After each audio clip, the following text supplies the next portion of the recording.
Superman's Power Jimmy Olsen issue 9 sees the young Olsen siblings playing outside, where Janie yells at Julian for setting up an investment advice store, telling him that late-stage capitalism has made victims of the whole world. Jimmy trips as he chases a butterfly around, and Julian tells his hippie sisters to get a job. Janie leaves with little Jimmy, telling him that he doesn't want to see what happens when the Jacobins come for Julian. Soon one of the boys comes and pays Julian for his advice that the Jacobin boy doesn't like since he told the boy he was a sucker, causing Julian to run off with the boy's money. Jimmy gets an idea, setting up a shop where he will give money away for bugs. Julian finds out the stupidest idea ever since he's supposed to sell something to get money, but Jimmy says that he doesn't want dollars, he just wants cool bugs. In the present, Jimmy is reporting live from Kandorland, which was rescued from the ruins of Kandor and now resides in Elmont, Virginia, as a mid-level theme park that offers mild roller coaster thrills and 483 varieties of churro. Jimmy does wonder if this is the place where they all might be mildly jostled and fed, but doesn't think it is, turning over to his first interview with Floyd Belkin, aka Arm Fall Off Boy, who went to the theme park to have some fun, but on the roller coaster he lost his arms, which destroyed a churro stand. Jimmy thinks the roller coasters should be accessible to all people, especially ones like Floyd in the entire Fall Off family. Jimmy wants to help the family, so enlisting the aid of Dr. Mantell and Swamp Thing, he begins building body braces for the entire family so their limbs and fingers and legs don't fall off. Jimmy's wild story is stopped by Perry, who is reading the story Jimmy sent him with IT Mike, finding it all very weird. Perry calls Jimmy and tells him not to mess this up, since the less he gets murdered, the less people watch his otherwise intolerable shenanigans. Jimmy reminds him that he's on the run because someone is actually trying to kill him. Perry knows and wishes it wasn't like that most of the time anyway. Perry hangs up before Jimmy can ask if the Olsen Family Trust can help the Daily Planet, since Perry knows the Daily Planet has survived worse, or at least he hopes it has. In the past, little Jimmy finds Janie crying, learning from her everything is wrong, since the investor in her new play cycle got cold feet at the last moment and pulled their support with only 3 days to teach rehearsals. As she continues to talk about the problems she has, Jimmy has an idea, sneaking into Julian's room to take his piggy bank money, but Jimmy trips Julian's alarms, leaving him to join his sad sister as Julian tells them both to get a job. In the present, Porcadillo goes to see his grandfather and father in prison, who say they had plans for the man since he was meant to be the first Annihilator Jr., just like how they were Annihilators, and be the first to be of some real importance and part of continuity. They ask the boy what his dreams are, and so Porcadillo says he sees himself flying, making his father and grandfather laugh. James Morrigan stops the story, wanting to know what this has to do with Jimmy Olsen, so Porcadillo says that he wanted to form his own legacy, remembering the night how a pink croc was thrown through his window,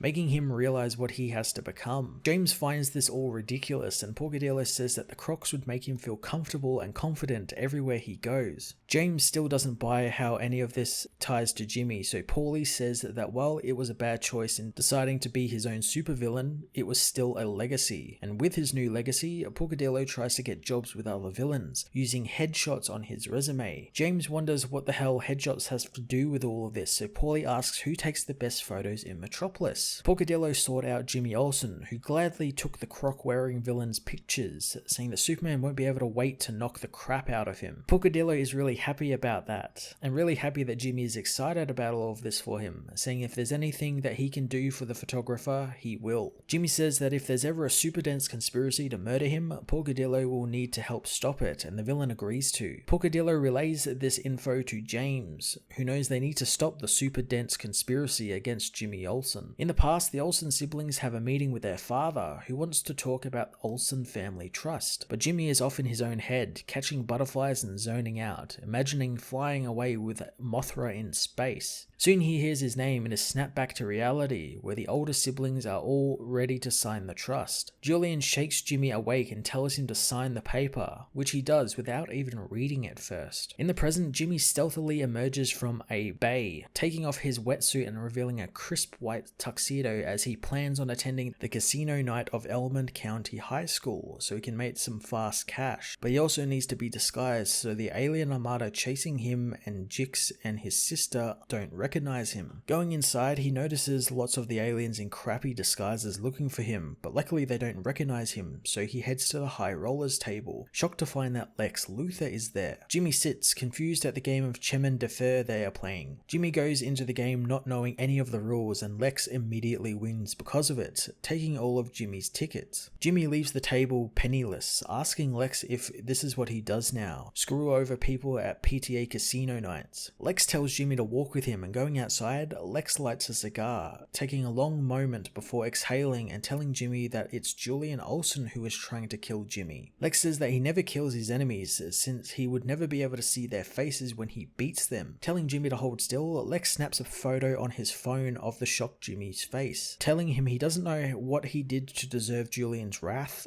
but whatever it is, he wants to thank Jimmy for it, since it was a great night. Shocked at the news, Jimmy heads back down to the docks, removing his tuxedo to reveal another wetsuit under it, which he uses to sink deep into the water. Superman's pal Jimmy Olsen issue 9 had a big break in the plot to kill Jimmy, as the young photographer learns who really is behind the plan to assassinate him. I just love the book's way of storytelling and how at first it might seem very chaotic, with all the little stories within stories sort of just playing out, but then it reveals its true intentions in many aha moments, like the little Jimmy Olsen parts, which look to be about Jimmy's childhood, and really they kind of were, but then it's revealed that it's just the adult Jimmy daydreaming about being the younger Jimmy, which is really great. I really enjoyed that sort of reveal. That was fantastic. It's so much fun and a great way to reveal plot points as well and get them through in really funny and humorous ways. 3 issues are left in the maxi series, and I'm excited to learn what Matt Fraction has in store for us. I'm going to give this issue a 10 out of 10. A